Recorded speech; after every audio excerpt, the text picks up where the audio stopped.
So hi everyone, my name is Roberto Castillo. I'm an assistant professor at the Department of Cultural Studies at Lingnan University in Hong Kong. And I am also member of the organizing committee of the Chinese in Africa, Africans in China Network Conference.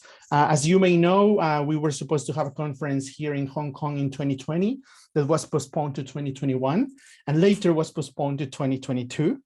So soon I'm going to be giving you some information. I'm going to be sending some information very, very soon as to what's going to be happening with that conference. But instead of the conference, we have been having a very productive series of events. This is our 9th symposium.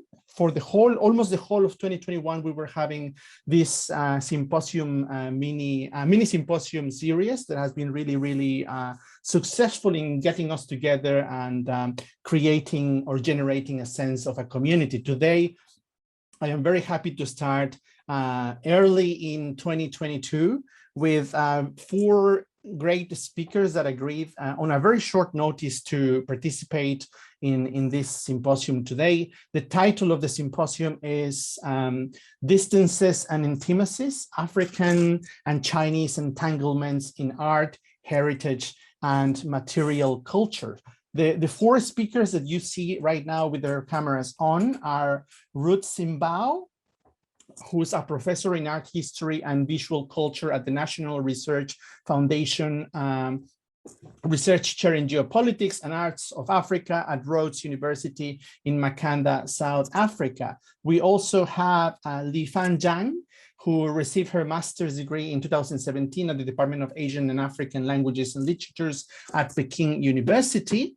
And she is now associated with the art history and the fine art department at Rhodes University too.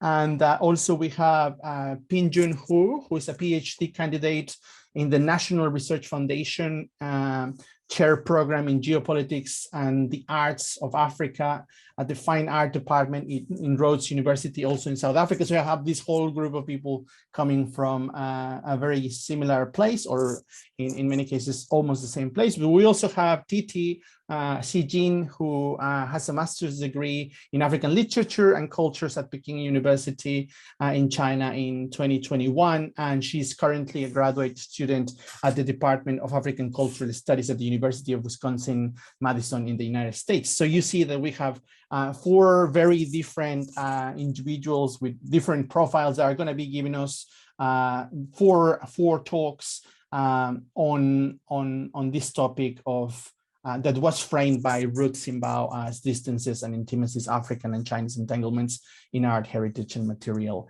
Culture. So without further ado, I would like to open the microphone for Ruth, who is going to be the first speaker.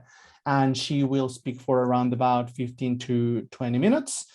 Just so everybody is clear, what we have been doing in previous events is that we normally have the 4 speakers speaking for around about 15 to 20 minutes, each one of them. And then after that, we have a Q&A session that lasts for maybe 20 to 30 minutes. But in case you have very specific questions, very important follow-up questions that you want to have clarified just after each one of these speakers, I will ask the audience to see if there's such question. But if you have more general questions or questions that are more for debate, I would request everyone in the Zoom room to keep your questions for the Q&A session. Having said that, also we have the chat function on Zoom where you can actually, during the talk, start writing your questions, and we will be paying attention to the questions that are written in the chat.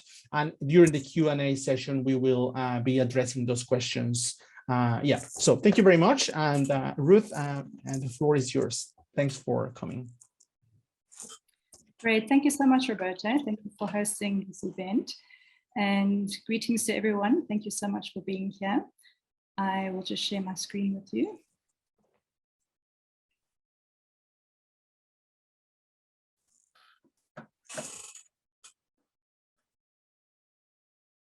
Okay, so the title of my presentation is Reburying the Remains of Chinese Martyrs, the Rumours, Controversies and Revised Solidarities of the new TAZARA Memorial Park in Zambia. And I just wanted to mention that the actual Memorial Park hasn't opened yet. It's not officially opened. So even though I've taken a number of photographs inside the memorial, some of these photographs are embargoed until the official opening. So I'm hoping that quite soon you will be able to see those images. Okay, so in the early 2000s, I lived in Zambia for a couple of years, and I was based for some of this time in a village of Chieftainess Nkomeshya Mukamambo II, who you see on your left. Nkomeshya is a powerful woman who served in the cabinet of Zambia's first president, Kenneth Kaunda, but her political career made a turn when she was appointed as the senior chief of the Soli people in Chongwe district, which is about 120 kilometers from Lusaka. Nkomeshya is widely revered for her powers as a rainmaker, and my early research was on her annual Chakwela Makombu ceremony, where she prays publicly to God and the Soli ancestors for rain. Besides the public ceremony, many of her prayers take place in the Soli graveyards, and Herman Kabaleka, seen on the right, invited me to attend 2 of these rainmaking ceremonies. When the rains were delayed in 2005, a group of Soli traditional leaders went to fix the broken graveyards of Nkomeshya's son, as this damage to the tomb was causing his spirit to hold back the rains. A black goat, representing the color of rain, was slaughtered, and its blood and bones were placed inside the hole before it was cemented over. Men and women were buried in different graveyards, and over time, the gravestones became more modern. On the right, Nkomeshya rests at the grave of a female relative whose spirit held back the rains because she felt a marble tombstone would afford her appropriate respect. On both occasions, after many prayers, songs, and dances of veneration, storm clouds gathered, and on our return walk, they released the rains. I begin with these stories of Soli graveyards as a way of emphasizing the sacredness of grave sites in Nkomeshya's chiefdom and the deep spiritual, sociological, and ecological connection between the ancestral spirits, the living, and the land. This is an important backdrop to understanding the questions that many Zambians have about the new memorial site. December 2019 was my first visit to the construction site of the TAZARA Memorial Park, which is in Nkomeshya's chiefdom. The memorial park was conceptualized by China's Ministry of Veterans Affairs and the China Civil Engineering Construction Corporation to celebrate China's relationship with Zambia and to honor the Chinese martyrs who died during the construction of this railway. The site displayed meticulous details, including a nursery where trees and plants found in Zambia were being grown for the new eco park. This aerial view reveals that the entire park is designed with interlocking diamond shapes that mimic the Chinese knot and are meant to reflect the quote-unquote everlasting friendship between Zambia and China. One enters through an archway that symbolizes the outstretched interlocking arms of Zambians and Chinese people. And typical of many memorial parks, there are water features, murals, a central bronze sculpture, a tall vertical heroes monument, and a museum.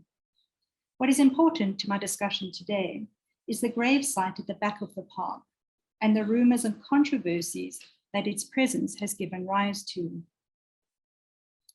Curious about local reactions in the Chongwe district, I returned to Nkomeshya village 3 times in the last few years and visited Herman Kabaleka at his home. At this point, I had read the letters posted at the building site that granted permission for the construction to take place. One from the Bosoli Royal Establishment, signed by Chieftainess Nkomeshya, and the other from the Chongwe Municipal Council. The council letter was signed when President Lungu's Patriotic Front, the PF, was still in power. And the wording in this letter is important as it points to many slippages in terms of who this memorial is made for, how it is framed, and how different people in Zambia perceive it. So looking at how government perceives it, how people on the ground, and particularly people in the Lusaka area, the greater Lusaka area, and in Chongwe perceive it. Further, it raises broader questions about the entanglement of intimacy, such as forms of solidarity and distance, such as misperceptions and imbalances of power, both in the historical and the contemporary relationship between Zambia and China. When I spoke with people in Lusaka and in Chongwe, and this image is from Chongwe village, I heard a lot of anti-Chinese sentiments, such as the Chinese are taking over, the Chinese are corrupt, they pay us Zambians peanuts, they take our land, and the Chinese would never let us build a gravesite in China. Various people living in villages close to Nkomeshya's home explained that their land was illegally being mined by some Chinese men, and that recently the chieftainess had confiscated their construction vehicles and stones, locking them away in the arena for the Chakwela Makombi ceremony. When we went to look at the arena, all that was left was some logs of wood that apparently had been confiscated by local residents who had illegally chopped down some protected trees. Spending time with Headman Kabaleka at his home, I heard more detailed stories, which reveal that opinions in this area were not simply anti-Chinese, but were entangled with deep frustration with the then ruling party, the PF, and its seemingly indiscriminate embrace of Chinese assistance. Kabaleka said to me, the Chinese, referring to the Chinese in Zambia specifically, the Chinese, they need lungu too much. In 2020, Zambia became the first African country to default on debt during the global pandemic. Since the 2021 change of government from President Lungu's Patriotic Front to President Hichilema's United Party for National Development, it has been revealed that Zambian debt owed to China is twice that which was officially recorded by the outgoing ruling party. When I jokingly asked Kabaleka why he still hangs pro-Lungu shitenge in his doorway, he laughed, saying that the PF promised to put him on a salary if he campaigned for them.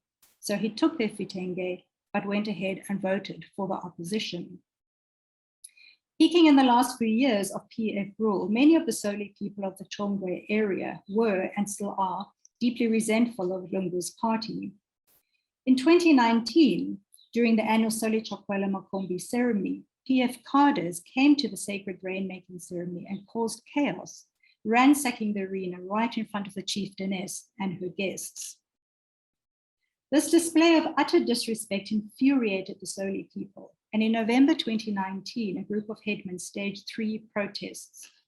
Headman Kabaleka, who participated in the protests, explained that even after the chieftainess wrote a formal letter to the provincial minister, the government refused to apologize. And Prime TV, that aired the anti-government protest, was soon shut down on the pretense that they needed to renew their license. When I spoke with Chieftainess Nkomeshya in 2020, she was willing to talk about her views of the new TAZARA Memorial, but her chief retainer stopped her from going into detail due to fear of PF backlash. In my brief conversation with her and more in-depth conversation with people in her area, 2 important things came to the fore. One was the expressed sentiment that the Chinese officials had paid more respect to the chieftainess than the then ruling Patriotic Front, as the Chinese had sent a delegation to her palace to formally request her permission to build the TAZARA Memorial Park. Contrary to protocol, the PF had not approached the chieftainess at all. Another critically important but largely overlooked question was raised. Why were the Zambians who died in service of the development and construction of the TAZARA not being explicitly honored as martyrs as well? In a video of the groundbreaking ceremony for the Memorial Park in May 2019, and in her permission letter dated March 2019, Nkomeshya graciously acknowledged the courtesy call from the Chinese, thereby subtly discrediting the PF. In her speech at the ceremony, she first acknowledged the historical relationship between Zambia and China, stating, and I quote, "As Dr. Kaunda and many others have said, China has been an all-weather friend, a friend in need." Then, wittingly, she talked about the visit from the Chinese delegates in order to make it clear that she was holding them accountable to what they had promised her in terms of how the land would be used. She stated, and I quote, "There was, I recall, a reaction from the people of Zambia, especially those in Lusaka, as they thought this memorial park was going to be a cemetery for all the Chinese people now living in Lusaka. The manager and his team, they paid a courtesy call to me and traveled all the way to the village of Chongwe for me to know who they are and what their program was. I say to them, if what you say to me is an assurance that things will not change after giving you the support, then I'm grateful and I give you my support. In our conversation, the assistant to the project manager of the CCECC acknowledged that at first rumors did spread, particularly in the local area. People had all kinds of speculations, he said, such as the remains will contaminate the groundwater. Having a cemetery near a residential area is a bad omen. They have land big enough to bury millions of Chinese people. But, he added, it is just a park for human recreation with a TAZARA-themed museum and a small-sized cemetery to honor 36 Chinese nationals who devoted their lives to the infrastructure development of Zambia. Central to the conceptualization of this memorial is the fact that the remains of Chinese nationals who died in Zambia in the 1970s and 1980s were to be exhumed from other grave sites and reburied at the park.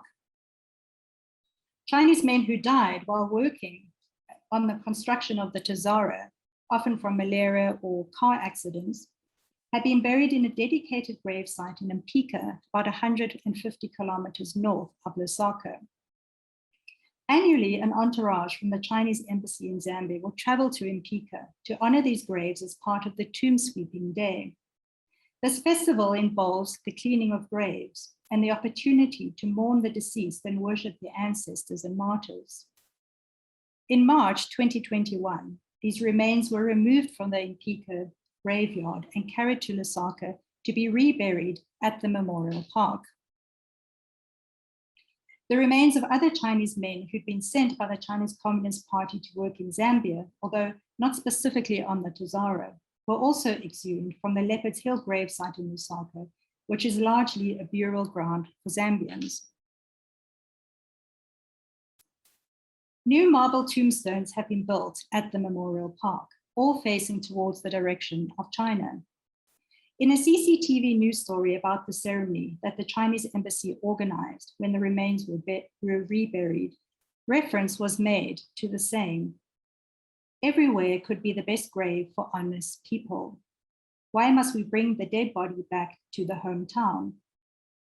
While these words are sometimes used to comfort the loss of soldiers who die far away, they seem to push against the idiom, "falling leaves return to their roots," which suggests that a return to one's home or a family is highly prized. To their credit, the Chinese embassy and the CCECC traced many of the family members of the Chinese men who died in Zambia, and as such, more information has now been added to the new gravestones, creating new layers of storytelling as this history is rememorialized through an ongoing process. Relatives were mostly able to identify specific dates of birth and death, provide the name of the deceased person's hometown and province, and explain what type of work they were doing when they died. Text was added such as male Han Chinese, and the word martyr, which interestingly replaces the word comrade that was inscribed on the old Mpika graves in the 1970s. This modification from comrade, suggesting the notion of fighting with others with a common ideal, to martyr, subtly shifts memorialization away from the idea of comrades in arms or political comradeship that Jamie Monson wrote about in relation to the friendship between Africans and Chinese during the building of the TAZARA. Similarly, despite the ongoing rhetoric of friendship and the attempts to still situate China's assistance to Zambia within a framework of anti-imperialism, anti-colonialism, and anti-apartheid struggle, the designers of the memorial seem to focus more on the Chinese audiences in Zambia rather than local Zambian audiences. Subtle differences can be detected between the English and the Mandarin translations, with the Mandarin text focusing more on the idea that it is the Chinese men alone who are the martyrs. The only object of visual heritage that I've seen in Zambia that focuses on the loss of Chinese, Tanzanian, and Zambian lives during the construction of the TAZARA is this plaque that was erected in 2001 at the Kapiri-Mposhi railway station. It is here at New Kapiri-Mposhi station that Zambia's official opening of the TAZARA took place in 1976, and where the railway was declared as a physical vow of perpetual unity between sister countries. More recently, a rather awkward-looking sculpture that represents a shovel has been constructed at the New Kapiri-Mposhi station, and in last year's elections, it was used to publicize Hichilema's election posters. In various communist and socialist contexts, a shovel was viewed also as a revolutionary tool, such as in the Chinese poster titled "A Shovel and a Hammer to Make the Arduous Revolutionary Struggle Go Forward." The central sculpture at the new Memorial Park is titled Iron Will and was created in a sculpture factory in Fujian province. And for those of you who might have missed my first few remarks, I mentioned that these photographs are still embargoed because the site hasn't officially opened to the public yet. Professors from the Central Academy of Fine Arts in Beijing were invited to inspect the sculpture in order to make sure that the realistic representation was high quality and quote unquote authentic. Portraying 13 African and Chinese railway construction workers, the sculpture was based on this black and white photograph that was actually taken in Tanzania. In the photograph, African and Chinese men work side by side, using metal rods to align the tracks. In the sculptural version, however, a few details have been changed. Instead of holding a metal rod, one man swings a large sledgehammer, another symbol regularly used in revolutionary posters. The two men in the front, one African and the other Chinese, don't bend over to work with metal rods, but in the sculpture, they stand up tall and join hands in solidarity. Despite the valuable attempts to create a certain faithfulness to the event through the use of the source photograph, what is striking to me is that in the source photograph, only two of the men are Chinese, but in the sculpture, the number of Chinese workers performing this hard labor has been significantly increased. These disjunctures in the reinterpretations of historical events and rumors that have and probably will continue to circulate in Zambia are important to notice and to discuss, but they're not necessarily bad in and of themselves.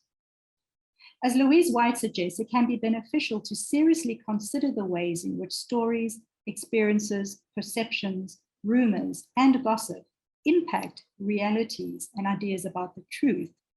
For this, messiness can offer insight in terms of how storytellers view the world.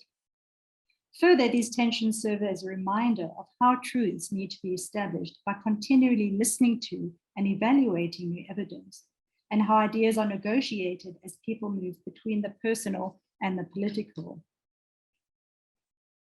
So I just want to end by mentioning that this is just a small segment of some ongoing research that I'm working on for different publications. So in some other research, I analyze in detail the ways in which visual imagery is used in some ways to valorize China's role in the construction and operation of the TAZARA. And in future research, once the park is officially open to the public, I'm going to continue collecting stories from people in Zambia to analyze how different perceptions change over time and how different people engage with the site. Thank you very much.